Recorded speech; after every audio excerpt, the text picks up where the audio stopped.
I wanted to go over some of my thoughts on my most recent map that I've been working on.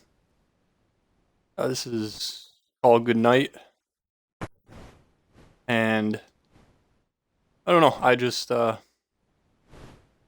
been wanting to just go over my maps and talk about the process that I go through. Uh, because I like when I see videos of people doing the same thing. I figured why not contribute to that. There's so many maps out there, and all we can do is just look at them, and I want to get into the mind of the people who made it. And for those, it's rarer than it should be. I think there should be more videos of people talking about their maps, because I think anybody who's in messes around with level design knows that it's a very steep learning curve. It's a very difficult thing to um to get into at first. Just an endless amount of things to learn, an endless amount of mistakes to be made. And so to be able to talk to people is a great way to learn and get better. But I think if you could just have somebody just talk, just go over how they, what decisions they made. And if the map, if you're looking at a map that you think, hey, this map is pretty nice. I wish I could know, like, what was their goals, and how did they just get to where it is? Like, was it all pre-planned, and was it improvised? And yeah, so I just want to go over mine, that same intention. So yeah, this is Good Night. It is it's my most recent map on Murder Miners. It's not done yet. It's gone through some progress. The progress has been a little bit slow because I've been working on maps a lot recently, so taking a little bit of a break. But yeah, you see, like, there's some starting textures and stuff, but I'm mostly focused on the geometry, trying to get the geometry done before I really bother with trying, with messing around with the textures. Um, and honestly, also, I'm not, I had a thought in my mind how I wanted the map to look, but this game doesn't have a lot of neutral colors, textures, so nothing that would match the look I was going for. Honestly, I was thinking, like, if you could imagine, like, Tomb Raider, or like Skyrim or something, like um a temple mostly gray, and but the structure and the, what do you call it, the different types of stone and stuff is what would set it apart on those games. There's nothing like that in this game, right? Like, I have this cobblestone, and then gravel, and I mean, yeah, they look different, but it's not what I'm looking for. But anyway, on to, like, what I was thinking my goals with this one. So the last map that I made was a little bit of a challenge, because I was thinking about more grounded in reality level design, influenced by Counter Strike and Call of Duty and games like that. And and I'm happy with the result of it. But after that, and that map, because it's influenced by that kind of level design, anybody who plays those games knows that the level design is very kind of straightforward. It's linear. It's not super vertical. It doesn't have a lot of overlap. There's no teleporters. There's no lifts. It doesn't have any of that kind of craziness that you would come to expect with a lot of arena shooter level design, like Quake and Unreal Tournament and Doom and all those games that have spun off as a result of those three. Um, so after making that map, like I said, I was happy with it, but I wanted to then transition into a more risky, um, a more conventional arena shooter level design. This is the kind of level design that I mean had me interested in level design in the first place. I don't know, from the first game that I ever played was Time Splitters 2, and the maps were always interesting to me were the more like complex layouts, and then I played Halo 1, and the maps that I liked was like, Chill Out and Damnation. Um, so even to this day, like those kind of maps do uh, inspire. They tend to inspire me more than more straightforward, modern level design, kind of simplistic and streamlined level design.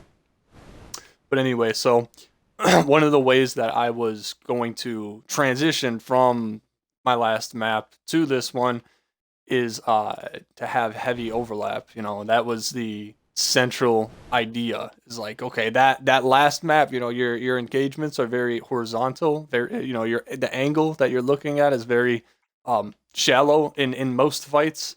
Um, so it's very linear and predictable in that sense. And then with this one, I wanted it to be the complete opposite. I wanted there to be a much higher likelihood of having fights like this. Very very vertical. Like I mean, it's not even super vertical in the sense. It's not vertical in the sense that from here to that platform is really super. It's not. It's not super high, right? Like it's just that when you have this engagement, like I'm looking down at a pretty steep angle here. So it's a vertical engagement, even if the heights that you're fighting from aren't necessarily like super vertical. Um, and so that was why I wanted the map to have heavy overlap. Any map that has heavy overlap is going to increase the chances of having those types of engagements. Um, and just the challenge that comes with overlap was another reason why that was a goal here. Anybody who works with overlap, anybody, I'm just gonna think of the first thing that comes to mind when it comes to overlap. I think of like sword base, okay, from anybody that played Halo Reach. Uh, to me, the biggest issue of sword base was its approach of overlap. Overlap itself isn't the problem. It's the limited interaction as a result of the overlap. So, and I had to keep that in mind with this map as well. I had to make sure that, okay, even though there is a lot of overlap, that both parties have the ability to engage in interesting ways that neither one, like both parties in the sense that one team's up top, one team's down low, or one player's up top, one player's down low. Um, both of them have it's not just like, okay, the only way that I can approach the guy up there is by shooting him right here, right? There's just an abundance of ways that I can approach the person that's up there from this point. And so that was the goal here. I mean, just to give you an example, and I mean, anybody who doesn't know Murder Miners, it's going to be a little bit difficult to understand like the movement mechanics. But obviously, I had that in mind when I was making the map. So yeah, I mean, just yeah. So you could jump up behind somebody. You could do what's called like a triple jump here. I might not get it my first try. Oh, I got it. Yeah, you could triple jump, which is essentially the same thing. You can come around up here and approach that person. Um, I mean, yeah, it would be really easy if I could just have a marker like on the screen and just like show all the ways that you could approach. But basically that was the challenge of this map is, how do you incorporate that verticality, that overlap without it can break maps. Like it breaks maps. If you ask me, Sword Base is a bad map. It's a very flawed design because of that. It's because of the way that they approach the verticality. So I wanted to make sure this map didn't fall into the same trap, I guess. So you can see, yeah, there's a lot. There's overlap here and there's overlap here, overlap all around this here. So the issue with overlap, it's not just like it's not just that like it could really limit the amount of ways that people interact. It's also that it affects pace very significantly. So the likelihood of people being on the map like relatively close to each other, right? Like somebody could be directly under me, so technically like they're pretty close to me. Um, but I have no way of knowing if I don't like hear them, and I didn't see them run down there, then now this person's under me, I have no way of knowing. So that can cause issues with with pace and with balance, right? So, if somebody is under me, how many ways could they approach me, right? And then what what do I, as the person on top, what can I do against that? If there's an abundance of ways that the person under me can approach me, then you start to have troubles with balance, troubles with control. You start to have a map where it's like it's literally impossible to control if you know that they can come from just anywhere on the map, right? So that's another very important part of being able to control the amount of ways that players can approach each other. Predictability, very very important to any competitive level design.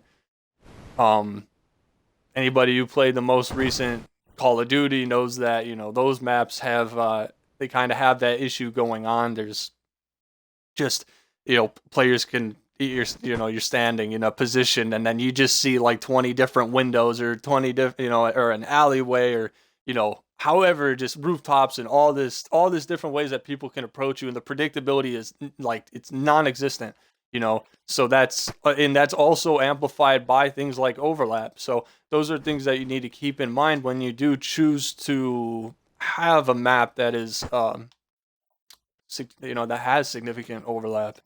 Um, and the way that I did that was just just visualizing.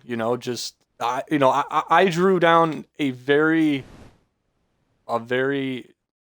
like nondescript sketch of this map, like basically just shape, like very very broad, generic, like you know just to get an idea.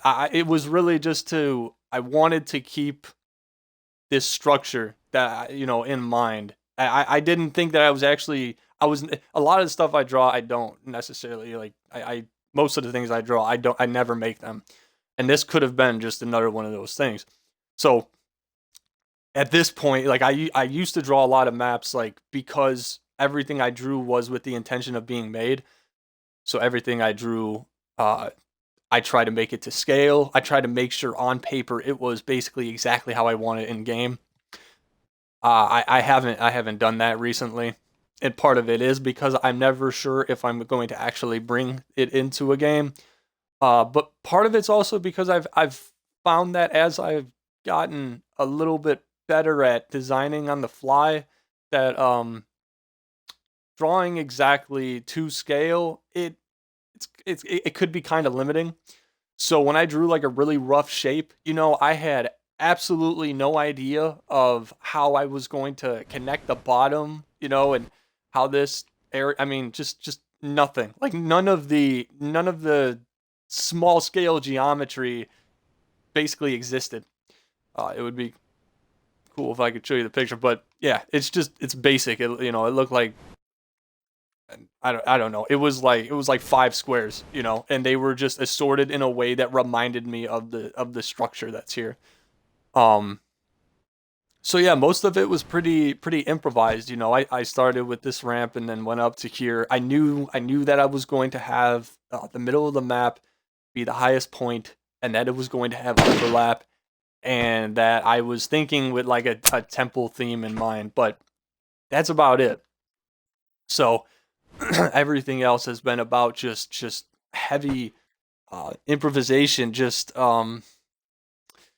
being able to, like I said, visualize gameplay. Just running endless amounts of laps and asking myself if I'm standing here, what are all the ways that I could be approached from? And if I was in a fight with somebody that was on the top platform there where the stairs lead up to, okay, and then they cut line of sight from me, what are the options that that person has, and how am I able to flank that person? Escapability, very important. And another factor that goes into predictability. They do uh, correlate to an extent.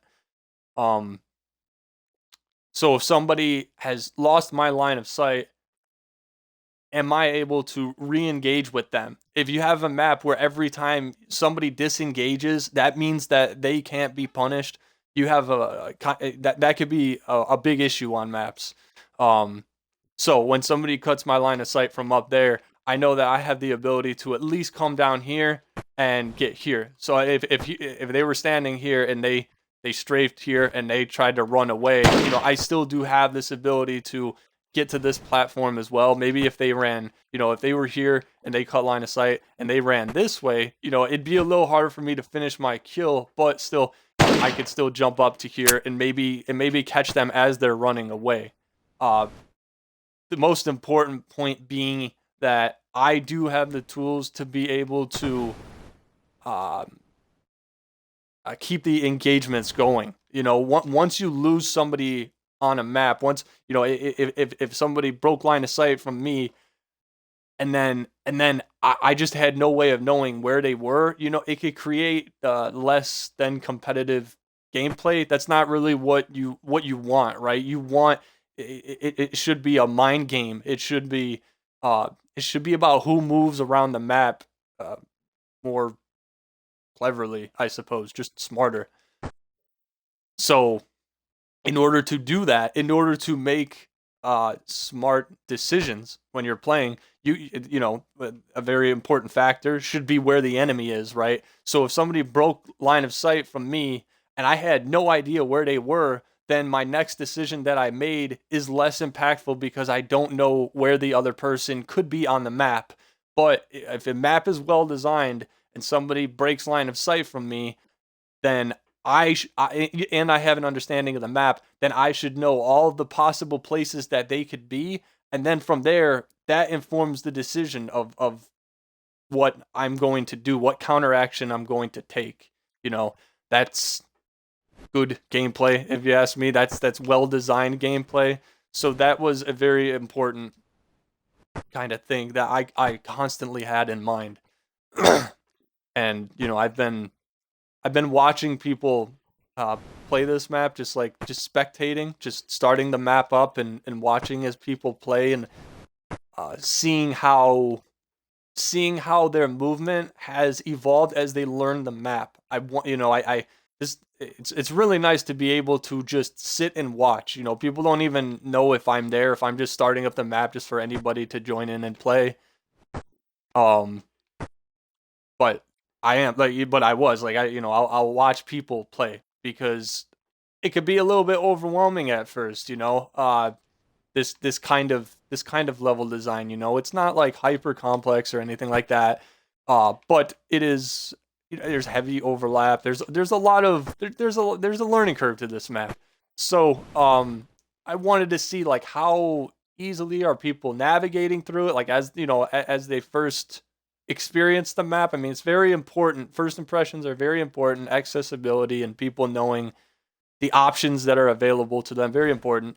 But then as they learn, how does their gameplay change? If a map is really simple, then it's probably it's going to change to a lesser extent because the player has less options.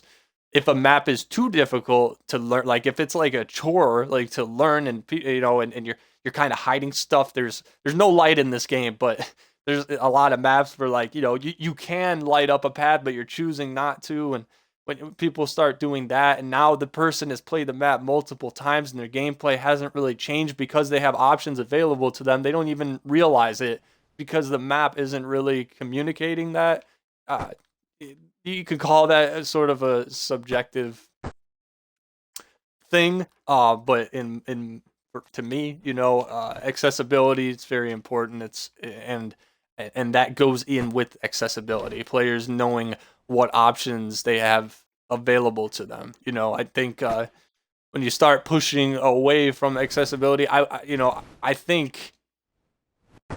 I don't know if non-accessibility is the right word, but good less than accessibility would be the additional choices that a player has. So it's like if I'm standing here, I know that I have option 1, 2, and 3 in front of me, and then you have 4 to the right and 5 to the left, and so I have a nice abundance of options here. Okay, but there's also an additional thing that I did earlier where you were able to jump up to here, right? So is this option immediately apparent? No, but it's there are plenty that the player can take advantage of. So that is the kind of thing I'm saying. Like hiding stuff like that isn't, and I'm not hiding it, right? I'm just not highlighting it. I'm not doing anything to bring it to the player's attention. It's something that as the player learns, they will realize that that is an available um, option for them. Um, so that's that like I said, that's kind of the subjectivity of accessibility. How deep do you want to make your map? How much do you want to separate those who know your map or a map to the in its depth compared to those who are just first playing it? I mean, those are one of the many. I don't think there's a right or a wrong answer. To me, it's just up to the creator. It's how they want the map to play. But um, but like I said, in terms of accessibility, primary paths. So I'm not considering like that jump like a primary path. Primary path would be this broken wall, that pathway, and this broken wall, and going here. Like these are all primary paths. Like those need to be known. It's the additional things that you don't have to be so blatant in communicating. Um, but yeah, I mean that's mostly that's the process that I've gone through, like making this map. It's interesting. It's yeah, like I said, I never it was never the way that I used to do things, and I think it's better. It's better that I do it now, because as important as it is to pre-plan and all that, it's also very, very important to keep your mind flexible, because when you write something down on paper, at least for me, it was easy for me to like mentally set it in stone in a way, and it was hard for me to change what I had in mind when I had something on paper and then I brought it into a game, and then maybe it wasn't playing exactly the way that I wanted, and it was hard for me to visualize alternatives to it because it's just what I had in paper. But so when I draw these very vague ideas of what a map might be, all of the small scale geometry are the things that I will figure out in the game. For at least the last two maps that like the last like three maps that I've made, the it's been easier for me to come up with the small scale geometry as I was, in the process of making the map. Um, yeah, I mean, like this is a good example would be like the bottom middle of this map.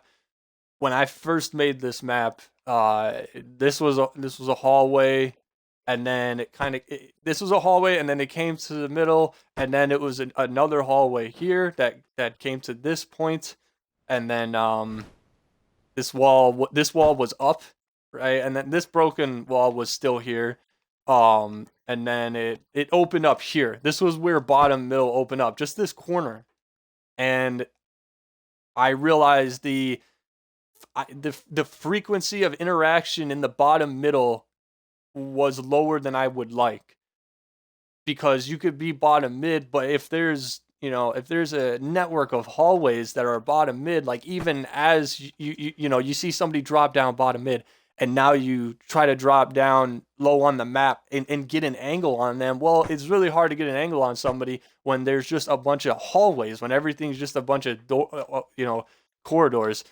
I wish I had like an older version of the map that I can just start up and show that, so you don't have to just imagine what I'm saying, but I don't. I just keep on over saving what I'm doing. So the oldest version I have of this map is like day 1, and there's very little that's actually there.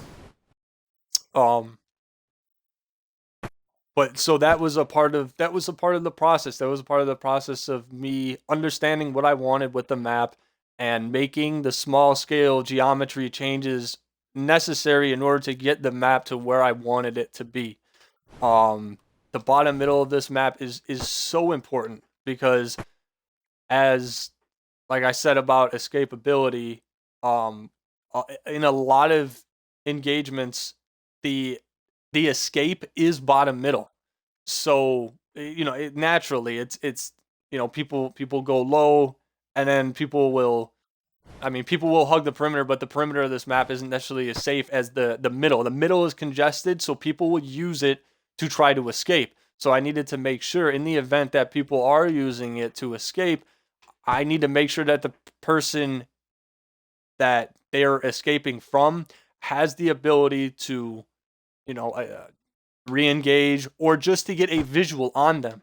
So I needed to make sure that bottom middle was open because of that. So like I said, I knocked down this wall. I turned this into just, I don't know, like a little room, I suppose. Just kind of like a not a hallway. I don't really know what you would call that. And then I opened this up too. I basically completely opened bottom middle. So when somebody does drop bottom mid, I can make sure that I could re-engage with them as well.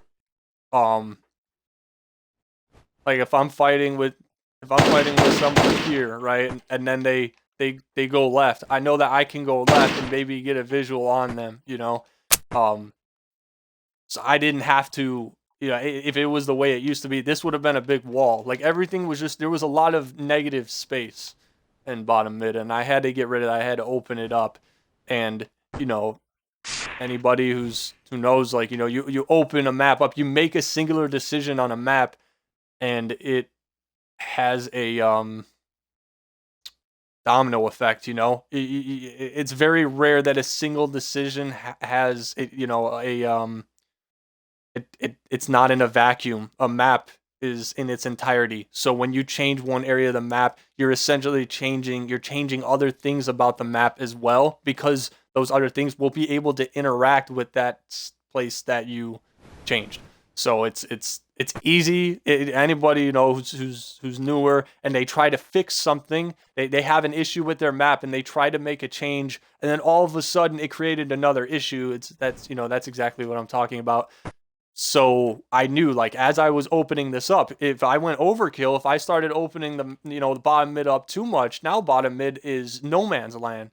Now you have a map where people don't even want to go bottom mid because it's dangerous. There's no cover. There's not enough cover anywhere, and it's just exposed from so many angles and all that. So I didn't want it to be that either. So that's the sweet spot. So many. Everything about level design is about finding the sweet spot, and I think it changes from a map to map basis. So how predictable and how escapable I wanted this map to play, I had to find the sweet spot in order to get it to that point. And speaking of middles being having utility, right? This is a pet peeve of mine. I think a lot. You think about uh, the natural instinct, the natural psychology of a person when they're playing a game. Two things: they're going to flow upwards, right? Because people know you go high, and that typically means that you have more power over the people that are under you. And then two, people will hug the perimeter. And they will hug the perimeter because it allows them to limit the amount of ways that they can be approached. So when I'm standing here, if there wasn't this off to the side here, if this was just the corner of the map and I'm standing here, I know nobody's going to approach me from behind, right? So that's why people will stand on the edges of maps, and that is something that people need to be very mindful of when they make maps, because this too often just not even amateur level design, professional level design as well, too often I think maps don't do enough to incentivize people to do things that are against their instincts. And so that's what I'm talking about. I want the middle, to be something that welcomes people into it. It pulls people into it. Bottom middle pulls you into it. because you have enough cover to be able to push. You know, you don't have to completely expose yourself to push to the other side, so it's relatively safe way to get across. So top mid, if somebody was standing top mid, then the incentive to go bottom mid would be that, well, besides the fact that I can't see it, it connects to so many other areas of the map. So that is the utility of bottom middle. It allows me to really open up my options, where if I obviously if I push top mid, I mean, then I'm seen, at least from that point that I was standing. And the utility of top mid is obviously to that it is the highest position on the map, and it has a lot of really it has a lot of areas that it opens up and has power over. Um so that is something that I always try my best to keep in mind. I think it's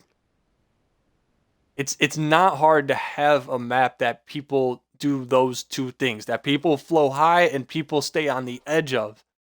So if that's the norm, then I would think that we should make an effort to break away from that, because it's a less common experience, you know, and it is more difficult to design in that way.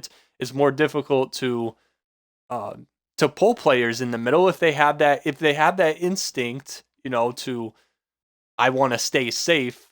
Then you need to make sure that, okay, you know that the player wants to stay safe. You have to give them the reason to do unsafe things. Uh, Unsafe being going in the middle. It's relatively unsafe. Um, and that was very much a goal with this, and honestly with everything that I make, I try to keep that basic psychology in mind, and try to make players go against it, you know, to give them the options that make them say, well, yeah, I would like to sit here and hug this, you know, perimeter. I mean, this is a good example, like this area right here. This is one of the more recent changes that I've made to the map. Um, because at first it was just a flat wall, okay, and at least in Halo and in this game, Murder Miners, the spawning is the primary spawn influence is the furthest position from the enemy. Okay, so as long as that is I feel like that's a pretty common uh thing, like in general in video games, probably like the furthest position from the enemy is where the person spawns. In any game where that influence is true, you you will have people spawning on the perimeter heavily. Okay, I mean that if you think about it, it makes sense. If somebody's standing in the middle, the furthest position from that is the perimeter. If somebody's standing in the perimeter, the furthest position from that is the perimeter. So you know, if you are making a map for a game for that has that kind of spawn system priority, then you need to make sure that the perimeter isn't just super exposed. You need to make sure that the perimeter does allow for good spawning. So when I had this position, just a flat wall, so another thing, like not only the perimeter, right, but also think about a square. This map is it's not exactly a square, but it's squarish. It's close enough. Um, if you think about a square, right, like if somebody's in the middle, the corner is further than the bottom and the sides and the top of the map. Okay, so that was that. So the corners will have an even higher priority over the rest of the perimeter. And so since I knew that that corner was going to be a common spawn, and I had to, and obviously just spawning out in the open, they didn't really have any reasonable cover that they would be able to run to from that point. So then I busted the wall out and, added those doorways, and it was just it was a little room. It was a room that led nowhere. And so I allowed for them to, it was a deeper corner. So if they spawn there, at least they're in like they have a little bit of cover with the doorways, but it was a band-aid fix. I knew I wasn't going to keep it that way because, okay, even though I didn't see you spawn, what are your options out of that position? Their options out of that position are straight towards me. So if I was standing top mid and they spawned that corner, then I know that they have to push through that doorway. That's obviously not a very balanced spawn. That's a that could be pretty brutal, forcing somebody to take a path out of a spawn point. I mean, yeah. So the first thing I did after I did that was I opened up this pathway here, and so that connects to this area of the map here. So now, when somebody spawns here, they have the ability to push through. I don't know, main atrium. I don't really have a call out. It's not really middle either. It's just push more towards the middle of the map, or they have the ability to go here, and then. So again, like in terms of predictability, this was like the situation that I was saying earlier. So if somebody spawned there, right, and they don't want, and I am standing here, and they don't want to engage me, they want to then go down the stairs. As much as it's bad, I think, to force players into an engagement off of spawn, I think it could also be bad to refuse to allow the people in control of the map to be able to engage players that are respawning. So when that person does take that pathway down the staircase here, I have the ability to strafe this and then get a line of sight at the bottom of the staircase. So that is, in my mind, that was a little bit of balancing,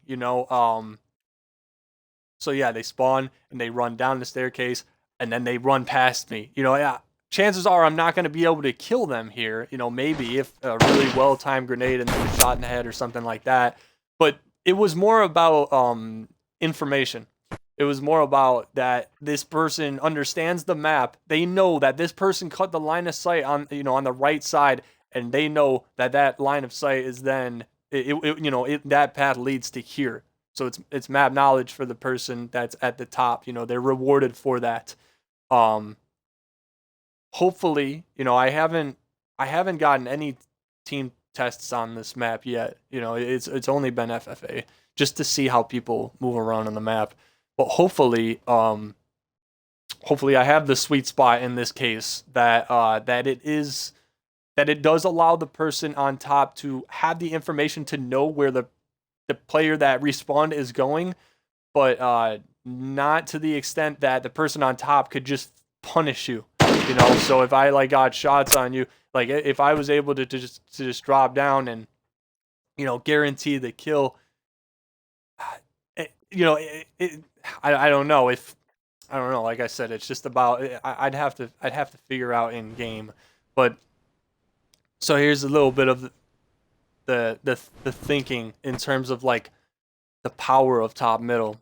So that situation that I was just saying here, I don't want you to respawn and like be forced to basically die here. Obviously, right? You want to give both parties in any kind of situation the chance to win the fight. The chance to disengage if they choose to. They shouldn't be forced into a fight. So hopefully the player respawning can run down the staircase and get somewhere before me up top can be able to secure the kill. Hopefully it isn't a death sentence. But if it is, then that's something that I will have to, it's just another adjustment that will have to be made on the map. But what I was going to say is that was a very, like, when I was thinking about how this map would play, ideally, somebody cuts line of sight, they drop. Most of the time, when you're winning a fight, they will drop. So if they drop, then I want to pull the player off of this position because, like I was saying earlier about doing things that make people fight their own instincts, their own psychology. Well, when you're up top, you don't really want to drop down, do you? I mean, you're not going to drop down for no reason. I mean, probably not, right? So, in a competitive game at least. So, ideally, people will drop down to get a line of sight to other positions on the map that they would not have line of sight to if they were up here. That was another goal with this map, was to have vertical rotation. So like most maps, you both parties know where they are, and then the team rotates, and it's typically horizontally. You move to another location on the map horizontally. You try to get around the side of them, get another line of sight on them in a horizontal manner. And with this, I was thinking more vertical rotation. So it's more like, I don't know, vertical. It's not sideways. It's up and down, up and down. It's coming up and dropping down through, unpredictable, but just through uh just being mindful of where the enemy is and choosing the right choice of how many ways could I get up from bottom mid, how many ways could I drop from bottom mid, when I drop from bottom mid, what lines of sight do I have available to me, um so yeah, again, if I was fighting somebody and they were standing at rockets, and you see the wall is broken right there, so they strafe off the wall, I know that I have the option. I could stay up here. See, that's what I'm saying. Like, you can stay up here, but I'm, as the level designer, I'm trying to pull the person off of top middle, because I don't want the map to play that stagnant. We've all played maps that a position is so dominant that players don't want to move from it, and it can work, but it just depends on the approach. But typically it's less interesting than the alternative, which is that people are flowing through areas equally, rather than just like the one area is just a magnet and everybody just keeps going to it. I think of, it's not the greatest example, but like Pink Tower on Midship, Heretic and Truth, whatever else they've named it. Um, People just constantly flow to Pink Tower. Now the map is well designed, so other areas of the map have used Carbine and top mid, but still, Pink Tower definitely has the highest traffic. And when you're up there, when I'm up there, I typically don't really feel the desire to move. Besides like really specific things, maybe like push down to get a better line of sight in the base or something like that. But for the most part, like the map makes me want to stay there, and so I wanted this map not to do this. And my thinking, my way of doing that was by having the top floor. If you can imagine, like top mid as being 3, and this where I'm standing at, and then to this point, all of this being 2, right? So 3 sees down to 2, and then 2 sees down to 1. So 3 and 1 don't interact, and that was the goal with that idea. Same thing over here. This is 3, and then right here now you're standing at 2. Standing at 2. I'm still considering all this 2, and now this is 1. Okay, again, 3 interacts. 3 dominates 2. 2 dominates 1, but 3 doesn't see onto 1.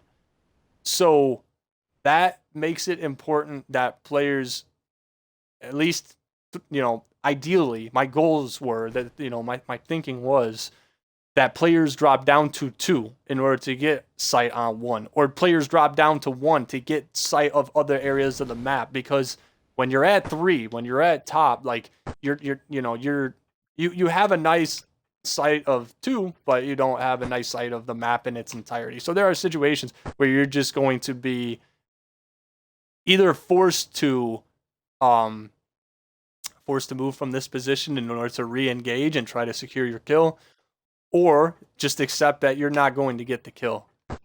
So that was the very thinking of this map. I mean, that's a really, the idea of like vertical rotation. It was one that I was very interested in. But so let's simulate what I was talking about. Somebody standing top rockets and they drop down, right? I know that I could drop down here, I could drop down there, I could go down the stairs there, and I could back off and then drop down here if I want to re-engage that person.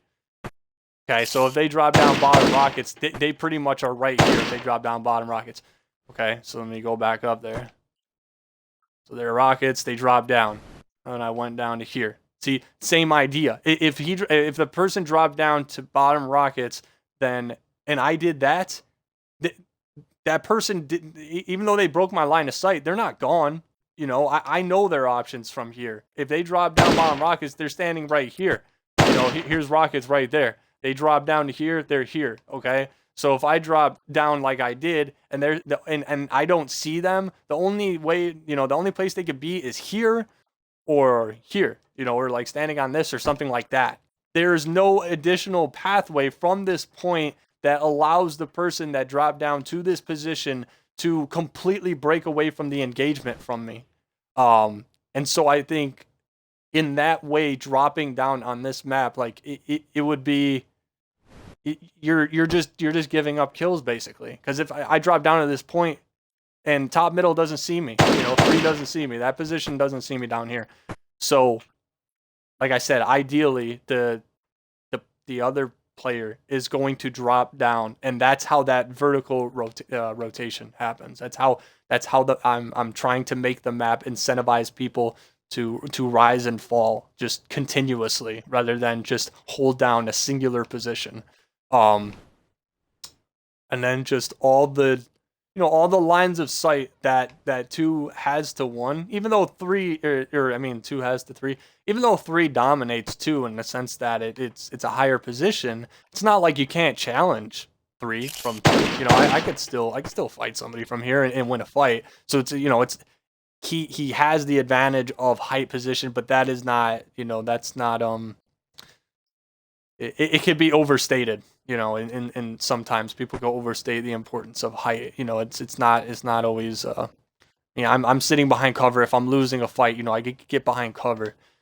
So that's another thing, is that, you know, not only does 3 not have sight of majority of the map, it's also that 3 can be approached from so many ways. Both of those aspects are about making 3's power conditional and situational rather than being all encompassing and just, you know, always useful, like Pink Tower can be on midship that I was saying. Pink Tower, you know, you don't see into the majority of the bases from Pink Tower, but it's like the whole middle of the map is just, it's your oyster. You know, you're if anybody's like on the, you know, 80% of the map is seen from Pink Tower basically. And so I was trying not to do that same idea. I think I talked enough about what I was thinking when I was making this, what my goals were, and my thought process and all that. Hmm.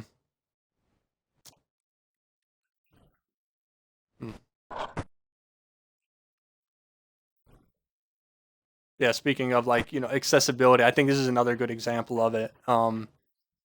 These jumps are they're not super difficult, but they're not immediately apparent. So when I was watching people play the map, you know, obviously they didn't know that jump existed. They might have walked up and they saw the moon there, and they kind of pulled their view, and then they saw, oh, you know, this sniper might spawn there. I'm looking at a platform, and there's another platform, and that means that I can interact with players in these areas of the map, but it doesn't do anything to communicate that you could jump to it. So that is something that's another example of what I'm saying, like accessibility. Like it's but it's because I don't think that I need to communicate that option is available to the player, because it isn't a necessary option. It's obviously an advantage to know that, but it's not a primary path by any means.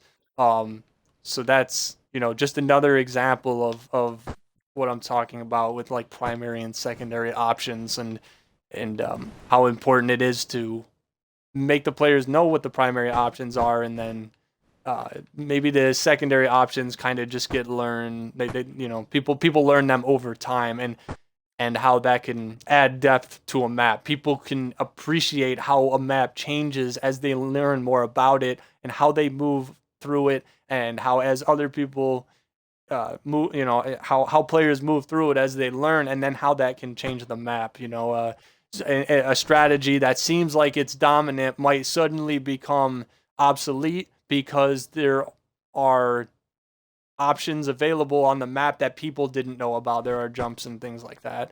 Um, I mean, there are just there are a ton on this map. I think I did this one. You don't need to do that. You you could jump from here and get onto it. So you could jump from here as well, just wall jump off of it and get on there. You could jump from bottom of here and get all the way up to 3. That's kind of a tricky like glitch like skill jump. So that that goes even further towards like not communicating something. Like I didn't even intend that when I made the map. Like it's just it's a glitch, but I don't even I think it's neat. It's like rocket jumping in Quake. There are tons of rocket jumps that I'm sure the developers and people that make maps for the game don't intend, but because there's a skill element to the rocket jumping, you could kind of be like, okay, it's actually kind of not, that's not a big deal. Now, if I just pressed A and just jumped all the way up there, then that would be less than ideal. So you still have the factors of a player is more likely to take certain options based on the ease of using that option. So that, even though this option is available, that they could triple jump all the way up to this thing, the frequency of it happening is super low. It's and it's pretty much only going to be that's another one right there. Like it's only going to be done by people who are familiar with the map and familiar with the game and consistent at doing the jump. It's a time-based jump, so it's kind of hard to do, especially like in the heat of battle.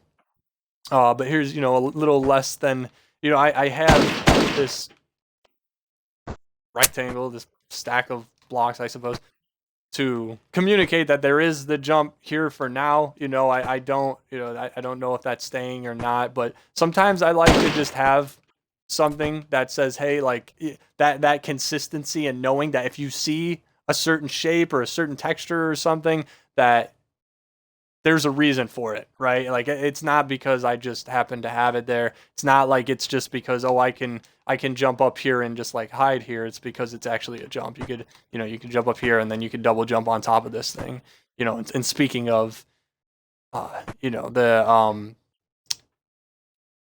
lines of sight into bottom middle, this is one of, I think, like the cooler parts of the map. The one of the parts that I'm like more proud of. So it's like technically it's kind of like technically 3, but it's like 3 in the sense that it's like top mid. It's around the same. It's a similar height as top mid. But it actually has a really nice sight of the majority of bottom middle. So I really do like this because, again, it's not a primary path. You don't get to that position by doing anything other than a jump here, a jump there, a couple of triple jumps to get up to here, a jump right here. So you can like jump up to this railing and then jump into here. So all the ways to get to this position are secondary pathing. And so that the reward for you being mindful, for being perceptive, for noticing that, hey, it looks like I might be able to jump up there, is that you have not only an additional option to get around the map. I use this all the time, like not even necessarily to get power over bottom mid, but like, you can go from here and jump over to here. It's a really, really great way to be able to flank people that they don't expect. If you're fighting somebody here, you could, and then you break line of sight, and then you jump through that hole when they think that you were gonna be at this doorway. There's a lot of ways to be able. I do it all the time. Let me think of like an engagement that happened recently. Like, okay, I'm fighting somebody's standing top mid. I'm standing right here, and I'm fighting them. And then I break line of sight. Now that person knows that I ran this way, so they most likely are going to be anticipating that I'm going to appear at this doorway, or maybe here, or maybe at this staircase here, because they know that I got to run around and get up there. Okay, but when I broke line of sight from them, I then turned.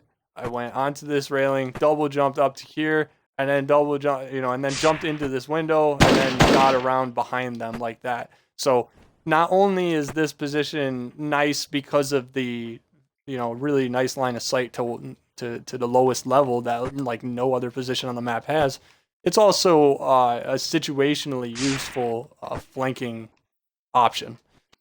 Um, and and this is much more of the same idea. Being able to jump from one of these platforms to the other. You can jump from all of them.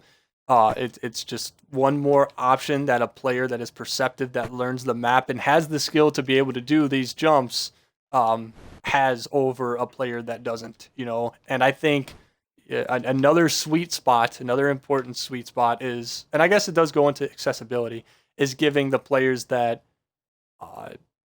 that are more skilled and that are more perceptive an advantage over the people that aren't. You don't want it. You don't necessarily want it to be that person has a massive advantage. I mean, unless you're making a map that you want to be really punishing, and the movement, to be really what's the difficult, like a chore to move around, and it punishes people who are less perceptive and less coordinated and less skilled and all that. You can do that. There are maps that are like that, but that wasn't my goal here. And in the inverse, I didn't want the map to be okay, a person that has just gotten on the map right now is they have all the same advantages or disadvantages. They're on the same playing field as a player that has experience with the map. I didn't want it to be that far either.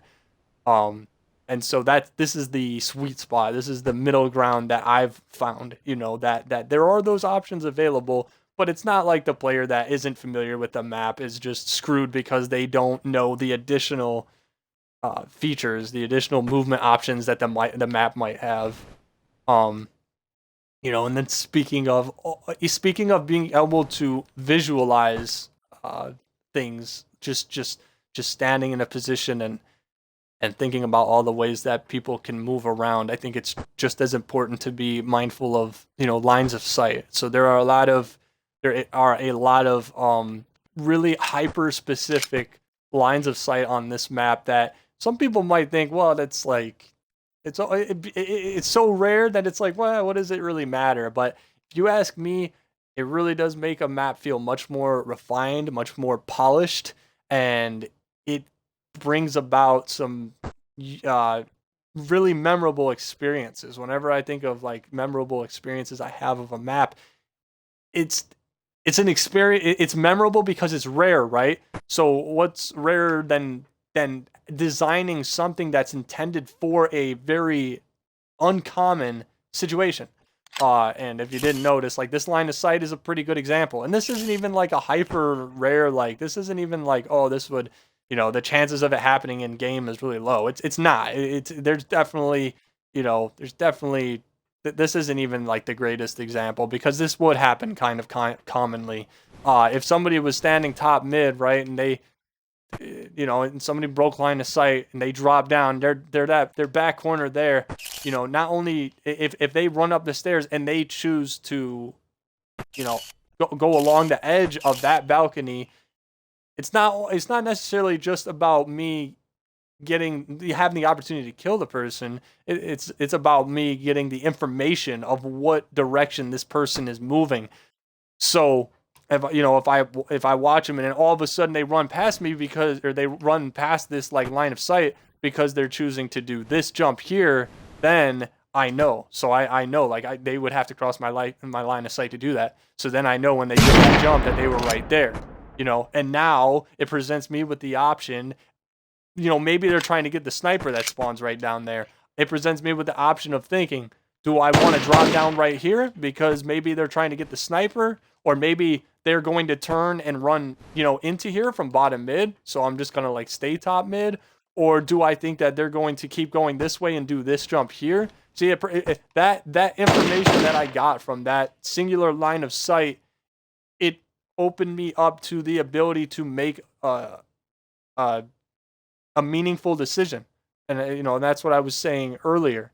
The decision becomes less meaningful if you don't know where the player is. So I know that the player crossed my line of sight. I know the limited amount of places I know either the player, jumped straight up and landed right back on that platform, or they landed there. And if they land there, then I know that they're either coming into here or they're making the jump to the next. So that line of sight is what allowed me to have the tools to make a meaningful decision. Very important. Um, but okay, more hyper specific line of sight would be like this. Okay, the frequency of this happening in game is super low, but it was about if you know, if I broke line of sight with, let's say somebody was top mid and I'm fighting them and we're both one shot and we drop down. Maybe I drop down through this hole and then they drop down and they don't realize that I have this, like, you know, this line of sight here to that position. You know, there's not this specific one I haven't seen come into play yet. But there's been quite a few times where people didn't quite realize some of the lines of sight available on this map, especially when you get lower on the map. You feel safe. The map makes you feel safe when you're low, especially low mid, because you got a lot of structure around you and stuff. But I did I did have some very specific lines of sight in order for the player that's more mindful and more experienced to capitalize, you know, on a player that isn't. And that's a line of sight. That's an example of that. And it goes two ways here. So if you stand up here, you have line of sight to grass here, right? See, if that pillar was complete, then this line of sight would be heavily obstructed, you know? So it's not only that I have the ability to engage with that player, but it's also, again, an information thing. Somebody was right there and they go to the right, not up the stairs, but if they go to the right behind the stairs, there's a lift right there, and they could also drop down the lift. So they go down they drop down the hole, and then they run past there. You know, the chances of me having that information that person ran past that point is higher because of the broken pillar. If the pillar was solid, then the chances of that player running past that and me not knowing it is higher. So so that broken pillar serves two purposes in that sense. This line of sight, if you noticed, you know, you might have thought like that's really odd that like hand railing was like broken. Obviously, I wish I could make it look more broken, but it's basically Minecraft editor, so this is the lowest I could get the railing without it like actually being ground level. But that railing is broken there for the same idea, a hyper specific, well, not still, again, not as specific as the previous line of sight, but still a specific line of sight I had in mind. If somebody is choosing to move through that passageway there, so somebody that is less familiar with the map, you know, you see somebody run past. Let's say both players know, like I know, like somebody is standing where I was just standing earlier, and they know that I'm standing here. Now they know, like, I could go right, I could go up these stairs, but I could go left. If I want to cross over middle, I go left, and then boom, now I'm open. Now I'm exposed to the line of sight of the person standing there. So they have that information. But if I'm somebody who's more mindful of this map, then I know that I can go, you know, this is a passageway you have to crouch through to get it, but then I can hug this wall and I could go under and run this way. So, and if I did that, I go right under the wall. So if I was standing there and I thought somebody was going to pass that doorway and I'm sitting there watching, they could go right, you know, that crouch pathway, go right around that without me having any way of knowing. And then they could come around and boom, they could be right there on me and getting shots on me. And then suddenly the fight changes. And those are the type of situations I wanted to have on the map. I want it to be, I want the fights to be multiple stages. I don't want them to be one and dones. You know, I think that's kind of boring. You know, you want it to be a constant, constant counter moves. And this is another example of a pretty kind of specific line of sight. And this is still obstructed, so it's not the same. But this pillar is broken with the same idea. It allows a larger line of sight to that position where the broken wall is here. So if me and somebody there were fighting, our view is less obstructed by a solid pillar. It was the same idea. I'm thinking of any other like really specific lines of sight. Yeah, this line of sight is really cool. Just being able to stand here, I was saying like this line of sight's really nice how it sees into middle. This line of sight's pretty good for how it sees in the middle as well, but I don't consider this part of 3, This is a part of 2. So 2 does have some areas where it has nice lines of sight into middle, and this is one of them. Oh, okay. So speaking of this line of sight came into play, and this actually wasn't even intentional. So the reason why this floor is broken here, it was less about like, oh, okay, I'm fighting with somebody there and then I could drop down. It was less about that. It was more about when players are standing here. Now we know that one of the instincts that players have is they want to hug the perimeter, right? And so this is along the perimeter. Not only is it along the perimeter, but it also has a very nice line of sight into bottom middle. So I have found in a lot of situations that people like to sit here. They feel secure when they sit here. That this staircase has also gone through a little bit of changes as a result of that. Because I saw how comfortable people felt there, I wanted to punish people for doing it. So, or at least doing it indiscriminately.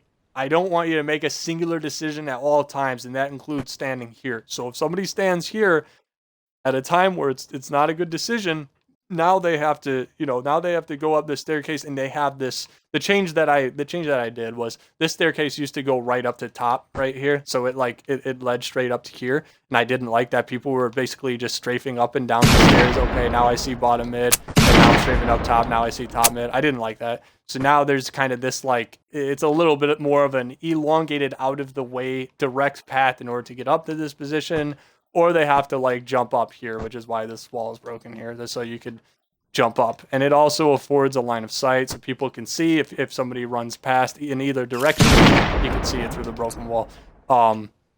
That was all in the mind of making sure that when a player makes the decision to be in this position of the map, that it is at a time when it is a good decision. But so when people were standing here, one thing as a result of the overlap in front of me here, part of the reason why it feels so safe is because it's not seen from 2. It's not seen from what I was earlier saying. This is one of a section of floor 2, right? All this is 2. It's not seen. So you might think, all right, well, one of the ways to make it seen would be just to end it right here. Just I could have done that. I could have just ended it right here, and then now I see all of this, but I didn't do that because of the shape of this staircase and this structure. It would interfere with it. It would look really, really odd. So I wanted to maintain this pyramid staircase I got going in the structure and kind of how open this area feels. So I had to find an alternative, and this functions in a very similar manner. Just breaking this floor allows for 2 to interact with 1. It allows for me to stand here and get line of sight on somebody that's standing there. And as they strafe, I strafe with them. I could see them all the way.